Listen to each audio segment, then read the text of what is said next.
d'esthétique, de beau dans lequel nous a plongé Monsieur Jeffel, et je vais, dans un langage plus prosaïque, aborder des questions méthodologiques, en apparence plus froides, mais j'avais remarqué aussi que nos centres de préoccupation se rejoignent, qu'en réalité on parle d'écriture scientifique, et on parle de subjectivité également, on parle de l'objectivité du chercheur, du regard analytique que porte le chercheur sur son corpus, et tout est question de subjectivité. Alors la question que je me posais aussi en écoutant M. Jeffel, c'était comment analyser la subjectivité sans tomber dans la surinterprétation. Et peut-être que c'est différent aussi en sciences du langage. Nous allons voir que ce sont les lectures justement théoriques qui vont nous permettre de porter un regard plus objectif, on va dire, sur notre objet d'étude, mais sans exclure la subjectivité, parce que la subjectivité, elle est là du moment où nous interprétons. Nous interprétons à partir de notre vécu, à partir de nos savoirs encyclopédiques, à partir de notre propre expérience des textes, notre propre expérience de la littérature et notre expérience aussi des textes que nous rencontrons. Donc, je reviens à mon intervention qui porte sur la revue de la littérature pour une thèse de doctorat. Donc, comment élaborer une revue de la littérature pour une thèse de doctorat, quelques méthodes et astuces que je vais partager avec vous. Alors, je pense que la revue de la littérature va intéresser les étudiants qui sont aussi bien inscrits en linguistique, en didactique qu'en littérature.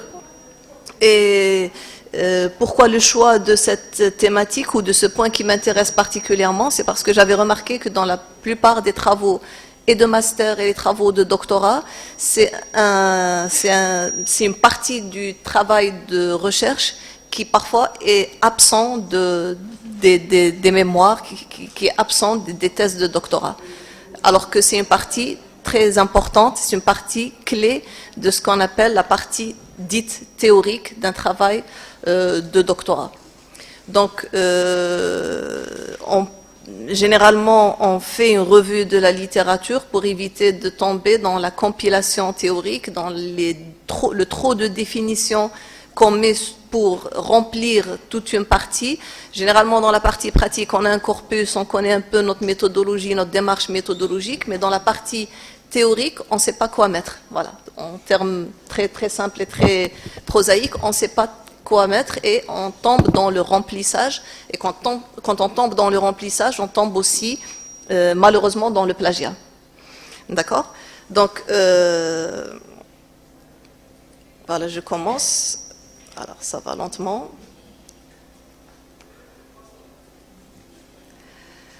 Alors, je commence par quelques réflexions. Alors, établir un état de l'art dans le cadre d'un projet de recherche doctorale revient à quitter la posture du néophyte, de celui qui ne sait rien. D'accord? Alors, nous savons tout également, et ça peut paraître paradoxal, tant que nous ne savons rien. Donc, on va quitter cette posture de celui qui sait tout, de celui qui maîtrise tout, pour être dans cette posture de celui qui va apprendre. Socrate disait que le premier savoir est le savoir de mon ignorance, et c'est le début de l'intelligence. Bon, un peu de philosophie pour commencer. Et la question que je me pose en premier, qu'est-ce qu'un état de l'art sur une question, et quels sont les objectifs d'un état de l'art ou de ce qu'on appelle la revue de la littérature autour d'un sujet, autour d'une question. Alors, premier point, l'état de l'art consiste à établir l'état des connaissances sur un sujet, de mener une recherche documentaire dans un premier temps, une recherche conceptuelle autour d'une question. Nous allons après voir, préciser quels sont ces sujets, quelles sont ces questions, parce qu'il y a plusieurs points théoriques que nous abordons dans cette partie dite théorique, et chaque point peut faire l'objet d'une synthèse. Alors, l'état de l'art, c'est un état synthétique, c'est une synthèse. Il permet d'inscrire le travail de thèse dans un champ disciplinaire, dans un cadre théorique, dans une tradition de recherche. Donc, si vous voulez, il y a une première partie de l'état de l'art qui consiste à citer les ouvrages clés, les ouvrages références, les grandes théories, les concepts que nous mobilisons pour analyser notre corpus, que ce soit un corpus que ce soit des données d'ordre linguistique ou qui relèvent du domaine de la linguistique, de la didactique ou de la littérature. Donc, on va inscrire notre travail dans un champ disciplinaire, dans une sous-discipline, dans un courant disciplinaire, dans un cadre théorique, dans une tradition de recherche. Donc, il importe de citer dans un premier temps les travaux importants, les travaux clés faits par les grands théoriciens, si vous voulez, autour d'un sujet. C'est ce dont parlait M. Jeffel pour la littérature tout à l'heure. Et après, nous allons voir qu'il y a une deuxième partie de cet état de l'art qui doit se faire à partir des travaux de recherche qui eux-mêmes se sont appuyés sur ces grandes références et ces grandes théories.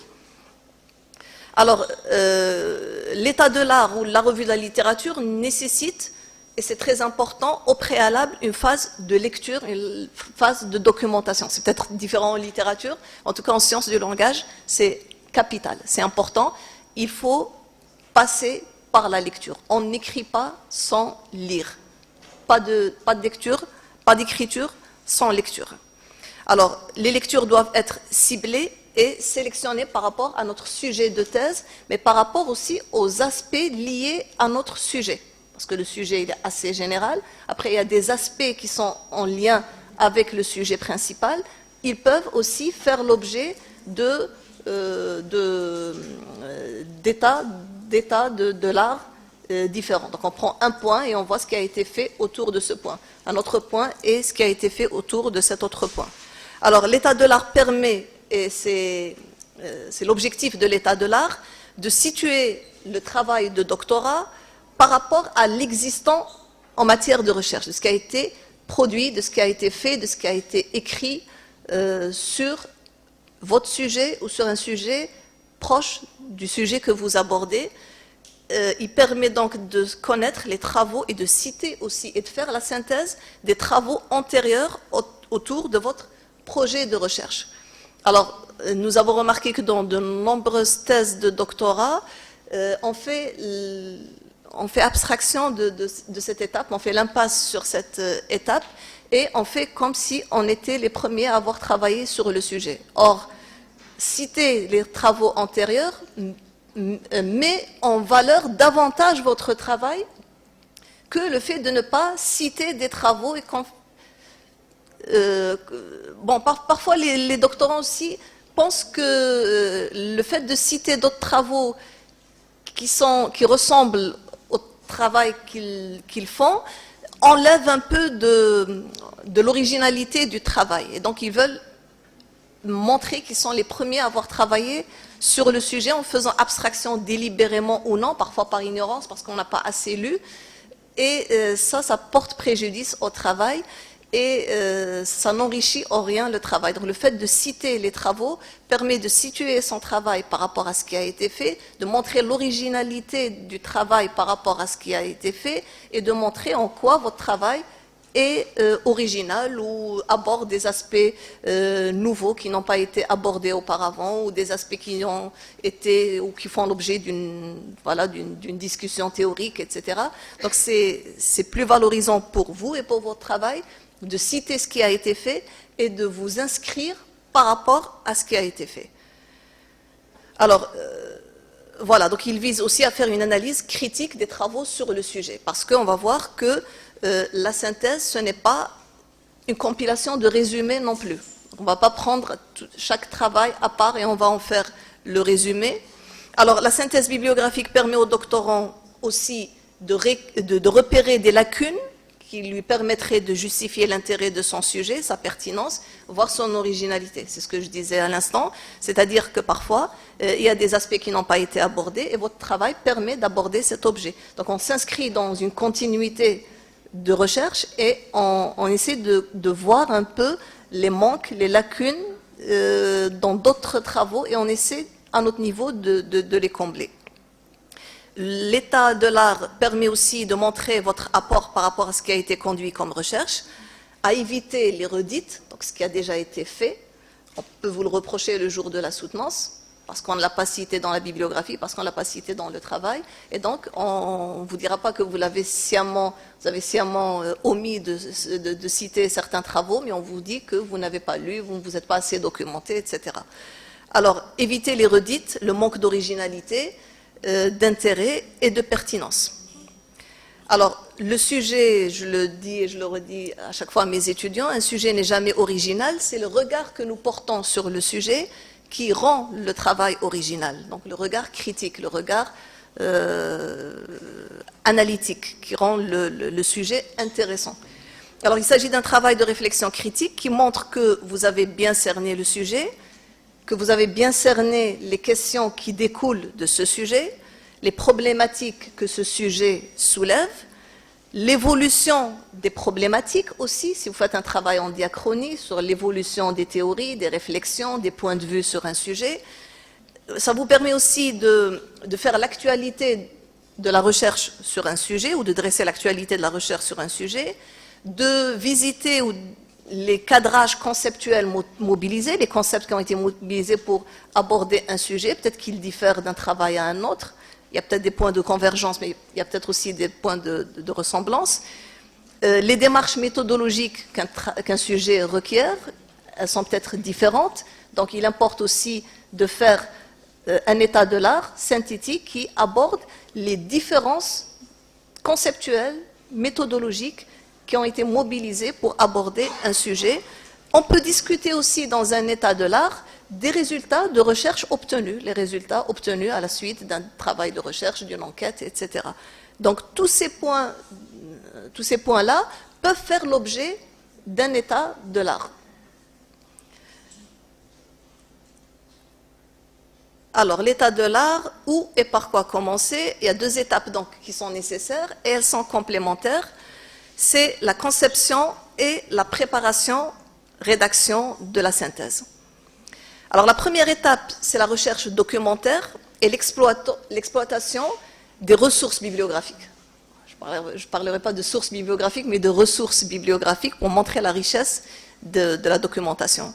Alors la première étape consiste en une recherche documentaire à partir de plusieurs ressources bibliographiques, donc ce que je disais tout à l'heure, à partir d'ouvrages de vulgarisation, c'est important, même quand on est avancé dans la recherche, on est en doctorat, il importe de revenir aux fondamentaux, à revisiter les ouvrages où il y a la description du champ disciplinaire, ses pionniers, les différentes problématiques clés d'un domaine donné, d'ouvrages de référence aussi, de chapitres d'ouvrages, des ouvrages, on peut faire aussi un état de l'art ou une synthèse d'ouvrages, de dictionnaires spécialisés, d'encyclopédies, de thèses, de rapports scientifiques, de monographies, d'articles, argumentaires de journées d'études aussi, c'est des sources aussi bibliographiques importantes qu'on a tendance à oublier, des argumentaires de colloques, des communications aussi qui parfois ne sont pas publiées, des conférences, des sommaires, les sommaires aussi ce sont des sources bibliographiques importantes, et ce qu'on appelle aussi des listes bibliographiques préconstituées que l'on peut trouver sur Internet notamment. Alors, ces ressources sont nécessaires pour établir l'état de la connaissance et de l'actualité dans la recherche dans un domaine de spécialité. Donc, vous voyez, la lecture, elle est très importante.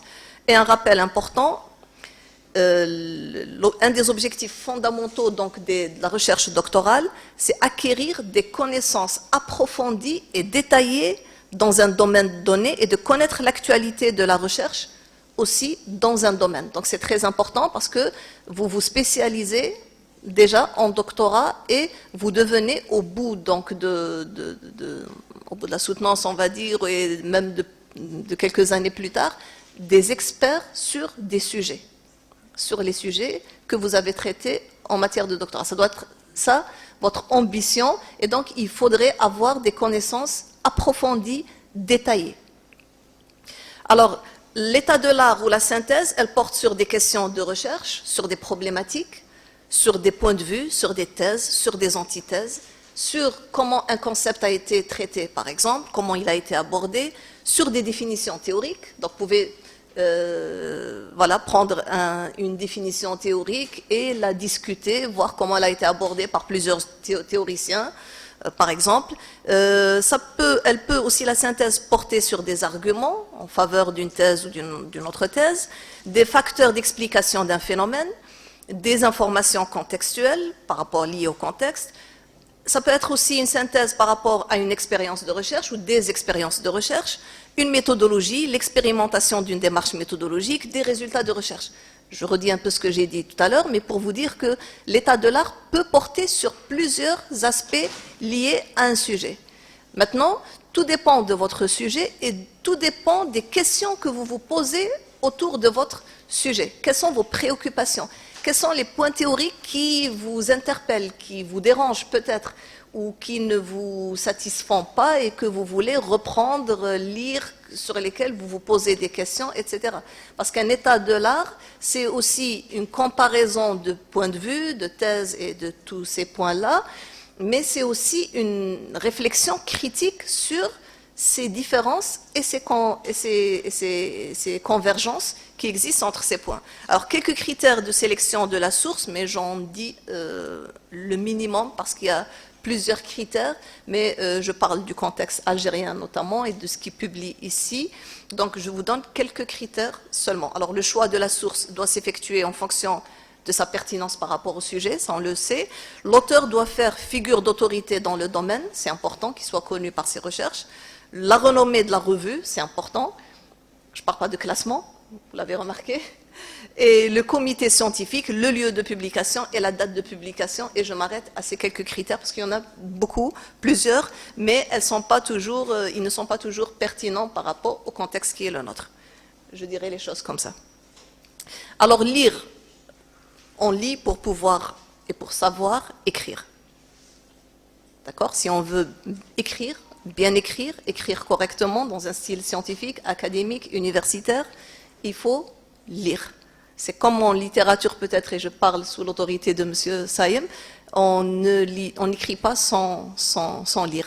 Et on s'approprie un style en lisant, qu'on soit en littérature ou en linguistique ou en didactique. C'est par la lecture d'articles scientifiques, d'ouvrages scientifiques qu'on acquiert, on s'approprie le style académique. Bon, après, c'est vrai, il y a des astuces, etc. On peut toujours, il y a des cours de méthodologie qui sont dispensés, heureusement, maintenant à nos doctorants, mais l'expérience de lecture ne remplace pas ces astuces méthodologiques. Alors, rappel, un état de l'art ne se fait pas sans lecture, c'est très important, j'insiste là-dessus. Pour qu'une lecture soit rentable, il faut qu'elle s'accompagne d'écriture. Là aussi, on a tendance de plus en plus à utiliser les captures d'écran, voilà, tout ce qui est éphémère, etc. Moi, je pense que le travail d'écriture, il est important. Après, vous pouvez ne pas être d'accord avec moi, je suis un peu de l'ancienne génération, mais je crois que c'est très important de vraiment d'écrire, à la main peut-être. Voilà, ou de garder ne serait-ce que la trace voilà, imprimée peut-être de ce qu'on écrit. Alors en lisant, il faut prendre des notes, extraire des citations, noter les références des documents cités, c'est important aussi. Alors qu'est-ce que donc un état de l'art? On ne l'a pas encore défini. Alors faire un état de l'art, c'est synthétiser, procéder à une comparaison critique et c'est produire aussi une réflexion personnelle. Synthétiser, c'est rendre compte de plusieurs articles scientifiques, de plusieurs documents, de plusieurs points de vue et conceptualisation sur un sujet, une ou des questions de recherche, une problématique, un concept, son emploi, un débat théorique, une polémique, une définition, une conceptualisation, pour ne citer que ces points. Après, la liste peut être plus exhaustive.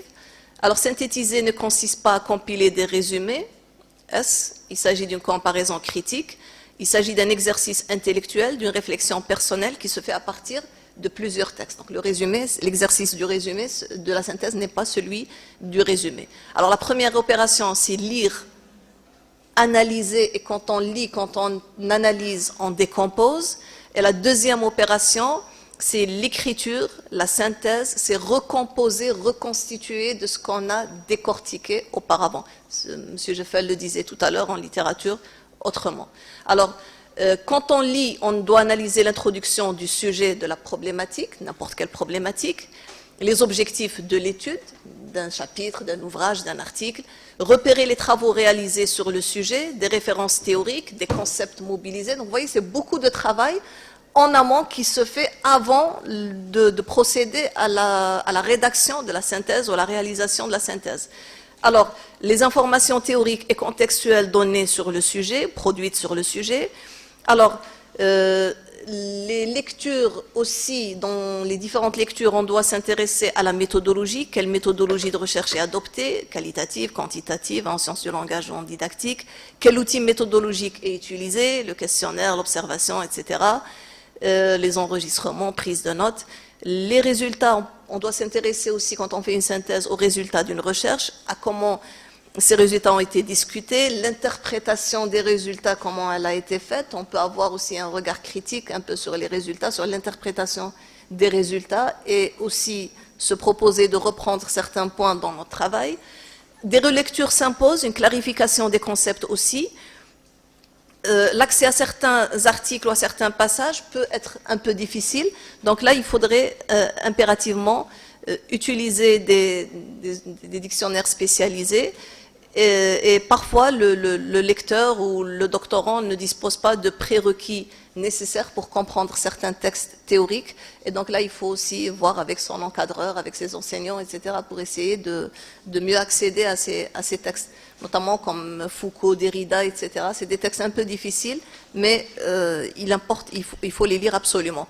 Alors, l'exercice de synthèse permet de mémoriser aussi différents points de vue, d'acquérir des connaissances théoriques. Il s'agit de comparer les idées, les confronter les unes aux autres pour faire ressortir donc des points de divergence, de convergence en matière de résultats, par exemple. Alors, on trouve, quand on confronte les textes les uns aux autres, des informations qui sont parfois différentes et qui s'opposent. On peut trouver des définitions proches qui se renforcent mutuellement. On peut trouver des définitions différentes mais qui se complètent. Donc tout ça, il faut le mettre, faire apparaître les liens qui existent entre les idées à travers la synthèse. Alors on a des informations qui remettent en cause d'autres informations. On a des arguments, des contre-arguments aussi, des informations qui relativisent et qui nuancent d'autres définitions.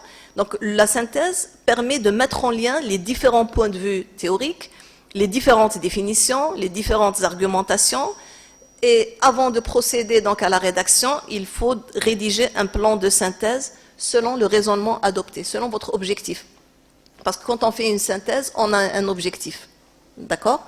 Préalablement, donc, défini en fonction de votre argumentation, de votre point de vue. Alors, première étape de lecture, il faut sélectionner les documents, choisir les références, les textes, il faut établir une bibliographie. Je répète, synthèse n'est pas une compilation de résumés. Il s'agit d'effectuer une lecture critique des textes, les décortiquer, les recouper, les comparer. La synthèse se fait autour d'un sujet. Il s'agit de dégager les similitudes, les différences entre les éléments dégagés dans l'objectif d'appuyer une démonstration. Il s'agit de comparer les cadres conceptuels, les démarches méthodologiques, les résultats, je récapitule ici, et de mettre en relation les éléments avec leur contexte de production, c'est important, contexte scientifique, contexte politique, l'époque, etc.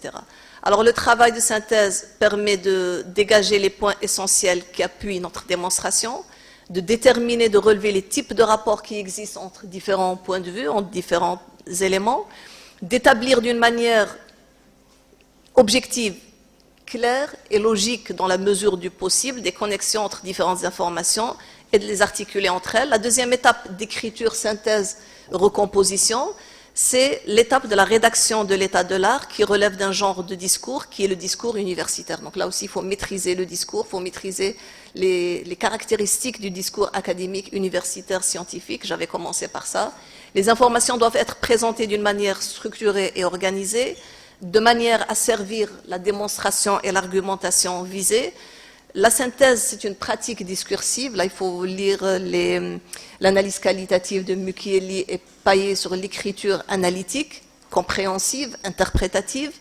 La synthèse, donc, c'est une pratique discursive, une activité d'écriture, une écriture qui peut être descriptive, évaluative et analytique. Elle gagne à être constamment réflexive et intelligemment produite. Donc, il faut écrire d'une façon intelligente, d'une façon qui permet à votre lecteur de voir un peu l'effort réflexif que vous avez fourni en lisant, en interprétant les textes. Alors, c'est quoi une lecture descriptive ? Elle permet donc de présenter des points de vue, des définitions, des positions, les positions des auteurs. On est donc dans le compte rendu, si vous voulez. Une écriture évaluative, elle permet de repérer les insuffisances, les lacunes, les incohérences, la présence ou absence d'éléments, et c'est là votre apport, c'est là l'originalité de votre travail critique. Et l'écriture peut être analytique dans la mesure où elle va envisager différemment un point de vue qui a déjà été abordé dans les travaux. Alors, voilà, donc, voilà, je crois, non, ça je l'ai répété. Bon, après, j'ai demandé à Sofiane de distribuer des polycopiés, enfin, voilà, des polycopiés de 2 exemples de synthèse, extraits donc de mon dernier article.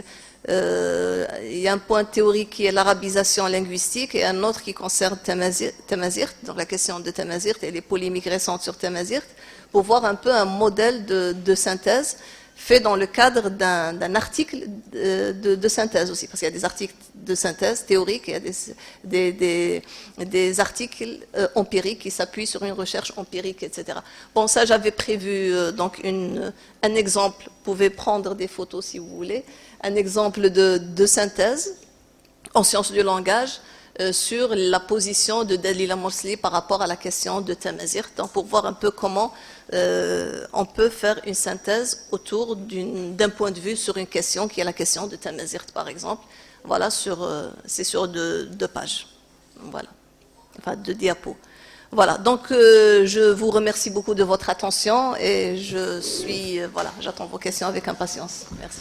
Merci beaucoup, chers collègues, pour cette intervention de qualité, donc qui résume parfaitement et d'une manière très précise et minutieuse les étapes de la rédaction d'une synthèse de l'état de l'art. Voilà, nos doctorants